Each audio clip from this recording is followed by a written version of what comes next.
Avui el dolor és com un nen quan porta massa temps que no se'l sent. Quin en deu estar fent? Quins embolics a les artèries, trencadisses als nervis, guixades a la memòria. Demà m'ho veig a venir. Em trobaré la casa enaiguada d'enyor. I aquest és així més envalentonat, perquè és un poema així semi-eròtic, però que aquí hi entren els morts i entra tothom. Es titula Resurrecció. Bé, tothom tampoc.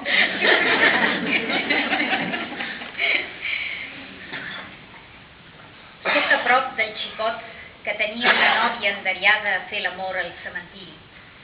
Jo també, com ella, vull que m'acompanyi fins a aquell cementiri de la ment que cada cop m'envaeix més territori de vinyes i sembrats, i on hi viuen els amants ja síndics del meu cos.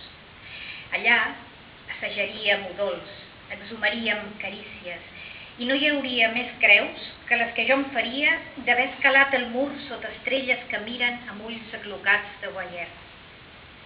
Enfilats a les ales d'un àngel que no seria de pedra, el xicot i jo, les seves enderiades nòvies i els meus impenitents amants, i tots els morts, d'aquells que encara són calents en el sentit més exultant del mot, profanaríem la nit.